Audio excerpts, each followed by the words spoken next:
Hi, this is Arik, And Aurelia. and we're the Xanders, and we're going to be talking about life and important things. Or so we think, but as always, we let you be the judge of that. That's right, so we are here discussing on our Ageless podcast, and I'm so happy to be sitting here with you because I think what we have to talk about today is a really big one. Some of the things that I've thought about was spiritual seekers, pretty much. Well, I want to say to that, I have actually no idea what we are talking about until Arik presents it to me. So this always is a big surprise to me, as it may be to you. So today it will be about spiritual seekers. Yeah. First thing I hear. Yeah, because, it's in my head, so of course I've been having, dialogue about it, so yeah, definitely. I want to ask about spiritual seekers. You know what that is, or... Well, were you a spiritual seeker? Let's define it first, and then...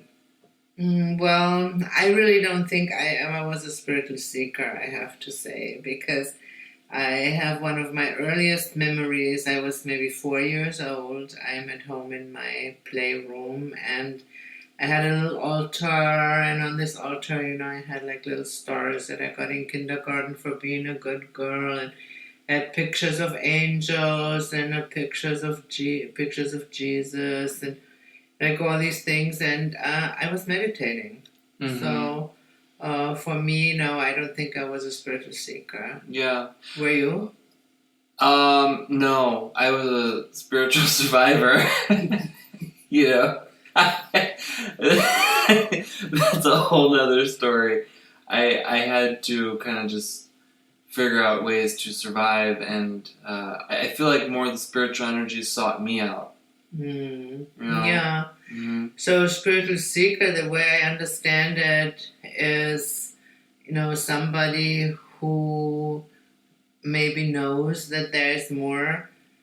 As we are also movie buffs, which you should have realized by now, the one and only movie we can cite on that regards would be The Matrix. When Neo, he knows that something's wrong and something's not the way it's supposed to be, and that what he sees around him is not quite as real as everybody makes him think, but he doesn't know what it is. So this is how you become a seeker. You really want to know the truth. Yeah, but I do think there are two different kinds of spiritual seekers. In my experience, I have encountered many spiritual seekers who can't stop seeking. Yeah, that, of course, that's always a possibility, because in order to just really either find the right thing, but if they haven't found the right thing, of course they would keep on seeking. So I don't quite know what to say to that. So let's say it's the one that hasn't found the real thing yet, so they keep on seeking, then I don't think there's anything wrong with it. If it's somebody who keeps on seeking because they have FOMO and they cannot commit even if they find the right thing, then it's a different story. I think I don't even necessarily think it's about finding the right thing for the second kind of spiritual seekers, because I think it's about not going deep, just kind of wanting to be on the surface. Because if it's kind of like in episode 2, you talked about that burning passion to be spiritual. Yeah. And a lot of people, most people who kind of just are satisfied with memes. And I'm not talking about Instagram memes. I'm talking about things that you hear over and over and over and over again, and then you think that they're real.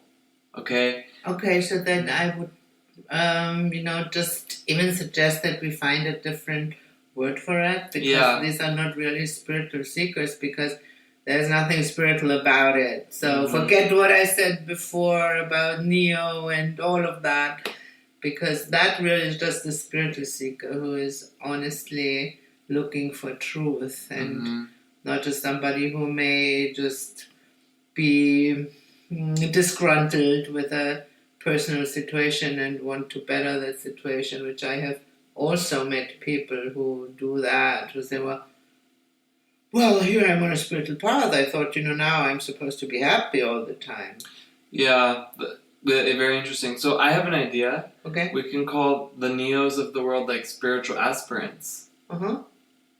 Oh yeah, that sounds good. And then we stay with the seekers for... Yeah, and the seekers are seeking because they don't stop seeking. Yeah. But aspirants, they aspire. And Nice. you should never stop aspiring also. But seeking, you eventually need to stop seeking, and you need to commit and become loyal and transform. And then not just seek the next thing, because I find that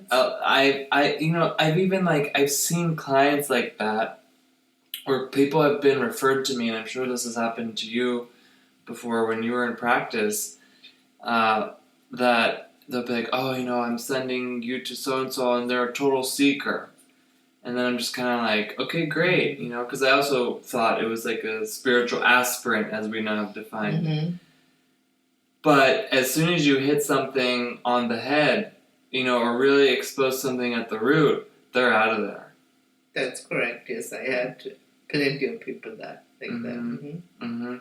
Or the worst is, in my opinion, this is just my opinion, or when you help them, and they have a success, but they attribute it to the other 100 modalities that they're working on.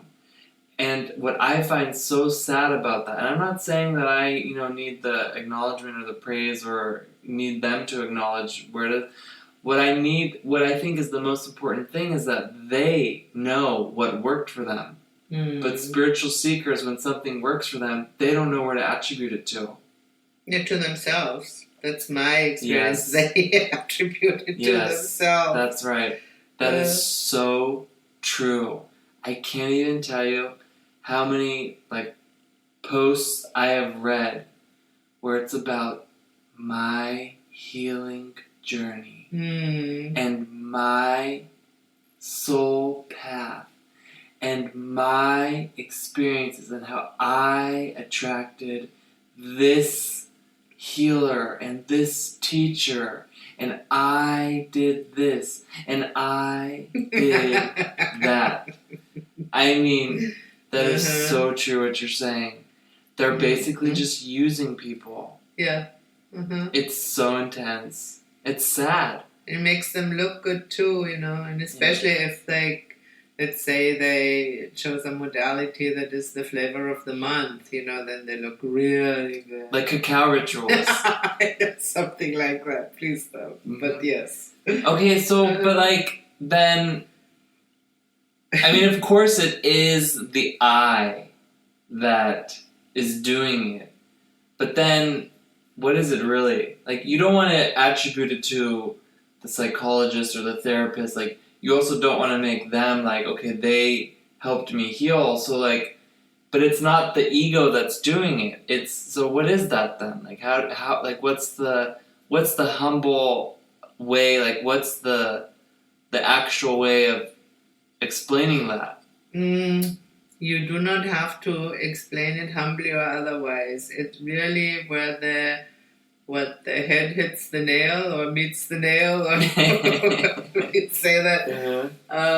So that's really quite simple, because this is when, as you said before, when it starts to get difficult, when it's no longer just this fancy flight of my healing journey, but when it really, really becomes difficult. When your life becomes more painful than you actually could have ever imagined. Because remember the seeker, how we called them?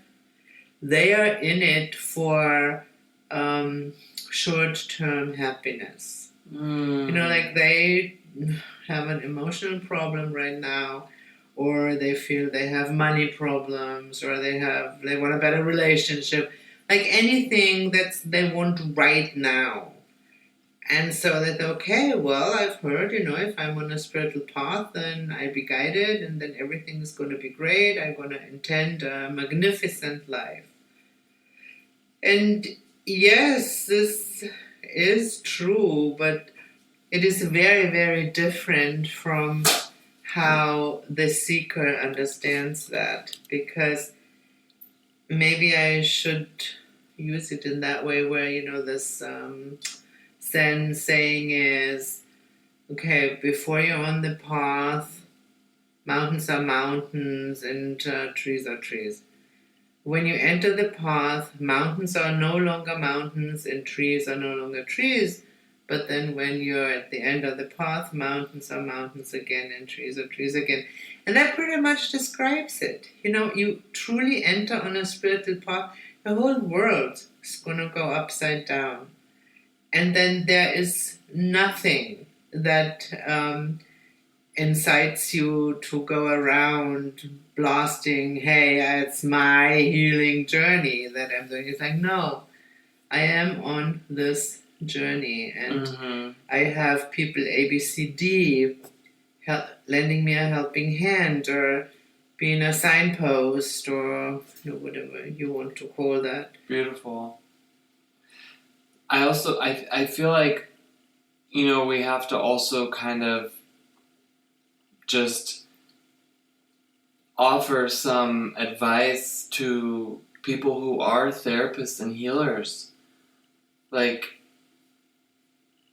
what advice can you give them when a seeker is coming to them? Or how to identify a seeker? Someone who's just going to kind of like use them or not really be serious. Or I think one of the first things that people who are healing others, let's just call it that way, whether you're like licensed with the government or licensed with the light, is that to, of course, as always, like first cardinal rule is like not expect anything at all. And I think a certain amount of just kind of knowing what you're dealing with is also important. That you should be committed to giving your best, but you don't necessarily should be committed to that person's journey, because if it's like an ego that's coming, I don't know, like, do you feel like there should be some like protocols, or I mean, for anybody who's a healer who's listening to this, like I feel like we can give them some advice or some, and I guess there could be seekers in every industry. I feel like it's a Gemini Sagittarius axis problem. Yeah, so you're reading my mind, because that would be my answer, that I do not want to limit this to healers or other health practitioners. It could be any industry, like if you're hiring an employee or, yeah. Yeah, and so my advice to everybody in all industry, in all positions is only advise people on what it is that you have experienced. And that means then if a spiritual seeker comes to me and has a certain spiritual question, then I will talk from experience. Like going back to our last podcast when I shamefully admitted that I cannot walk through walls. So I would not teach somebody or pretend to teach somebody how to walk through walls. Me either. Because, I haven't done it. I do not know it well. I have seen Arik doing it, but not at will. But I have seen him do it, like that he was just in a rush needing to go from here to there, and he was walking straight through that wall of that supermarket. I remember that. That was like so intense. Either way, stuff like that happens. But this is not something that, then I... That's my personal experience. It's not something that I would teach. Exactly. That's what you're saying, right? Well, because you didn't do it by will. It happened. Yeah, all of a sudden it was like, bam, I'm on the other side of this. Yeah. It's the best way I can explain it. I said, how did I looked back and I didn't see you anymore. It was like the first thing I noticed. Yeah, but I saw you literally walking through that wall. Yeah. Or disappearing in that wall or whatever it is. I know, I mean, that sounds like really far out. However, it is true in Arik and we're talking about this kind of stuff all the time. I mean, this whole Ageless podcast is about, like, letting go. I mean, not all of it, but, like, letting go of material attachments. You know, and knowing that everything is in mind. So, yeah, it is far out, but...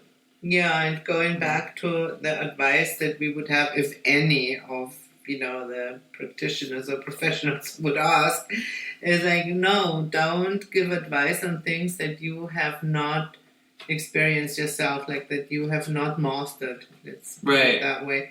And then there is no danger, because, then you will not tell whoever is coming to you seeking whatever it is they're seeking, you will not push them on a path they're not supposed to be. I think that's what it's about, because this is such good advice. I've seen you do that with people. And I've seen these quote-unquote seekers ask you these absurd questions. And I mean, they really pull them out of left field. And I'm so intense like that. Like, when I hear someone asking a question, it's like, I know if it's something that they've read, or something that they heard, or something that they saw. Like, I can literally see the energy that this is not an original question. This is just some, either A, trying to show off what they know, but which doesn't work in my case, because the wisdom doesn't match the voice, if that makes sense. Yes. You know? Yeah. Or B, they're trying to test, or C, they're just talking about the weather. Like, that kind of energy. And when I see people that asking you these kinds of questions, like, for example, just like random people, like people when they find out that maybe you know something about something, then they go, well, what do you think about that, whatever. And I'm like, how is she going to answer this? I mean, first of all, this question, in my opinion, barely makes sense, because like I said, if the information doesn't match the voice, then I'm already thrown off. Like, not thrown off, but like I'm disinterested. Like, it's like, this is not real. Why am I going to waste my time? Either way, I digress. And in every case, you end up talking about some experience that you have mastered, I guess, even if it's something very mundane or mediocre, right? Like, you know what I mean? Like, it could just be some personal experience you had, not like this, There you have it. My husband thinks my personal experiences are mediocre. Wow. What'd you say to that? That's far from the case. But, like, you'll come back with, then this is how I prepared my green tea. Yes. And then there's so much wisdom packed in that, because there's experience. Do you think they like it? No. Not at all. I had actually one person at one point really threatening to kill me. Like, she got very, very aggressive, and she said she's going to kill me if I'm not going to give her that secret that she was seeking right now. You're kidding. No, I'm not. The seekers are crazy. Yeah, and it was just, I said, hey, all I'm doing is giving you that secret, saying exactly what that is. But you cannot hear it. Your ears, like the vessel of your ears, because it's not there yet. You cannot hear nor understand what it is that I'm saying. So, if you must kill me, tough shit. I don't think you will. I'm not afraid, and I certainly will not be threatened into doing something that cannot be done. Yeah. And what their vessel is ready to hear. Yes. They're not happy with it, because I think if you're seeking, you're not happy with who you are. Exactly. And in a way, you need to be happy with who you are in order to learn. Yes. Or to really go deep. Yeah. Like, at least not all of you, but, at least some of you, because seeking is almost like running. Yes, exactly. It's like an escapism. Yes, it is like what I called earlier, this seeking or this looking for short-term happiness. And if you are honest to God, a bona fide spiritual teacher, Like, you're not suspensing. Is that the right word? Suspending? Suspending? Mm-hmm. I don't know. Dispensing. Uh-huh. You're not dispensing short-term happiness.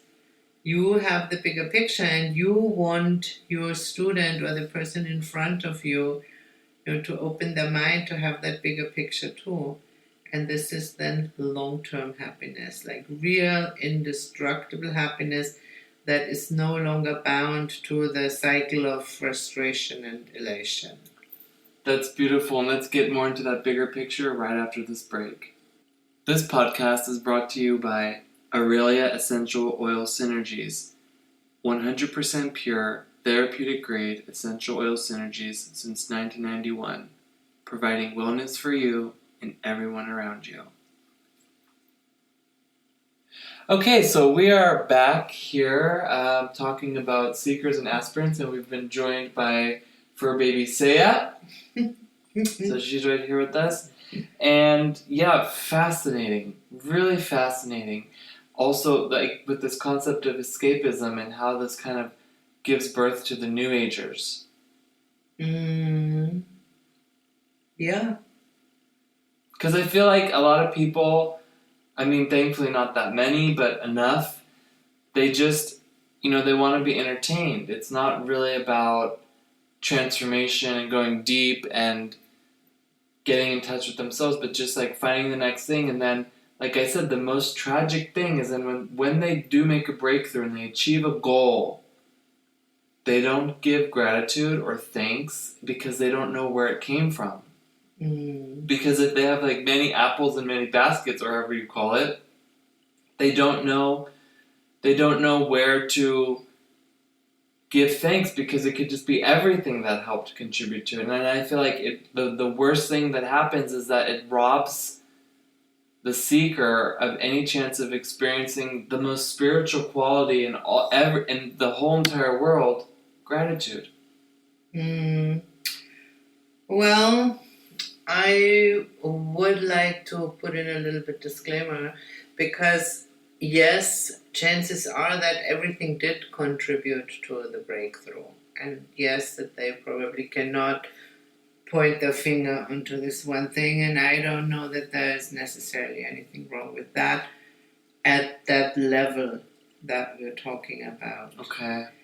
But what you say about the gratitude, to me, is, for the seeker, like, doesn't even apply, because, if I'm the one doing it, why would I have gratitude?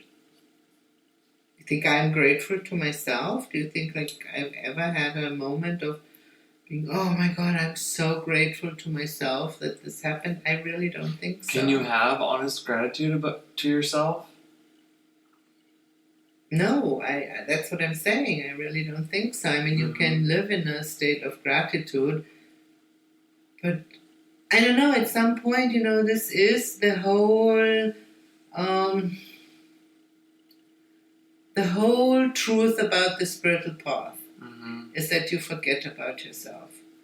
And that doesn't mean, that you, like, have no ego or whatever. Anybody who knows me will readily admit that my ego is huge.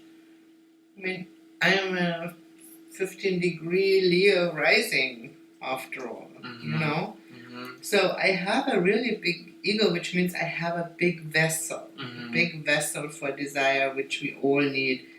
However, on the spiritual path, you learn to forget about this big ego. It is there, and you use it as your tool. But it's not like, when I'm using a hammer to put in a nail in the wall, it's not that, the hammer directs me what to do and what painting to hang, and, no, like, this is my tool and I use it. Yeah, absolutely. I mean, speaking as someone who has 15-degree Aries moon and perhaps a bigger ego than you do, I totally understand what you're saying, but it requires a lot of strength to be able to do that. I mean, it's really difficult, but I understand, like, with the the gratefulness. I think you can appreciate your ego for, like, you know, what it does as you command it. Mm-hmm. Like, as you would appreciate your car, or you appreciate your pen. Or my good hammer. Or your good hammer, that's right. Uh-huh. But gratitude is an attitude. Yeah. You know? Mm-hmm. It's very interesting. Mm-hmm. I totally appreciate my ego. Yeah. I mean, I really do. I mean, without my ego, I mean, I couldn't have any experiences. I could not really sit here and talk about things. Or on another level, I mean, I think I am healthily vain. I have, Venus in Libra, which technically would say if somebody has that placement, they are looking nice, to say the least. Probably somebody not as shy as I am would say they're very beautiful. Either way, I do like the way I look. You know, I'm vain like that. I would not want to consider myself ugly or something like that. Yeah, and again, this is what we're talking about. Like, you have to have a certain level of self-love and to be able to be a spiritual aspirant. Otherwise, you're a seeker. Yes. Because you're seeking to fill all these voids within yourself. Mm. Like, if you don't like the way that you look, then you're going to seek whatever modality you need to fill that void. Oh yeah, that's right. I will then maybe become a New Age disciple of somebody who say, oh, you know, don't be superficial. Like, it's not important which way you look. And if you care about that, then you're superficial. And if you want to be spiritual, then that's not the right thing. Yeah, that's probably true. So no, I'm not into this at all. Not at all. I think personally, I think it's very important and very spiritual to take care of your looks and to take care of, your wellness and because beauty is a spiritual quality. Yeah, exactly. You have it. But it comes from within. Mm. And then from within, then you attract whatever it is from without that supports that. I mean, I have no judgment about any kind of, modalities and this and that. Like, you can really just, as long as you're beautiful from within, you don't need to seek something from without. Yeah, that's true. And the same is true with, like, fears, for example. Fears are all about us projecting whatever it is that we're afraid of onto some external thing, but then making it about the external thing. I don't know how we quite got there from the seekers and aspirants to the fear, but it is true. Yeah, the running, the escapism. Oh, the escape. Yeah. Yeah. Yeah, that makes sense. So yeah, it's just really about, like, not being able... Like, I think one of the last things I really want to be clear about is, like, isn't it important to really know what is facilitating transformation within you? Yes. Because, like, the spiritual seekers, they have a million things going. Like, they're doing this healing and this and that religion and this spiritual thing, and they're, getting this done and whatever, crystal, akasha, whatever. They're doing all these things, and then they have a little breakthrough, but they really don't know where to put it. But it is important to know where it's coming from, right? In my experience, it is, because I need to attribute my progress to the modality that helped me progress, because only then I can really, really decide what my next step should be and in which direction my next step should go. If I'm unclear of what facilitated or initiated the transformation, I may as well just end up going in circles, which means, if you go a circle, at some point you go backwards. So. And then going backwards might look new, and so the seeker identity is fulfilled.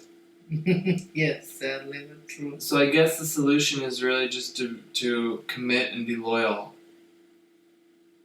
if you find something that's of high vibration that, really changes you. And nobody can tell you that you have changed. I mean, of course, you can see somebody after 10 years or a high school reunion or whatever and say, oh my God, you have changed so much, and blah, blah, but really, you just got older. But because deep inside, you're the only person to know, you have changed. And how do you know that? Is by your responses to life. Yeah. Well, I know that you have changed since I've known you, but you've remained the same. And I totally think that you're so beautiful with your Venus and Libra. Thank and you. I also know there's some other planets there, but no need to divulge it because you clearly see it on the outside. And I know for myself, when I was first consciously getting on the spiritual path, even though, I was really born into it, but that's a whole nother story. I thought that commitment was prison. Yeah, I remember that. Remember that? Mm-hmm. How I thought, no, I cannot commit to one thing because then I say no to a million. Mm-hmm. But it was really only once I started getting committed and devoted that I felt the most free I ever felt. It's almost like this thing, like you need to know the rules before you can break them. And that cannot be explained until you've tried it.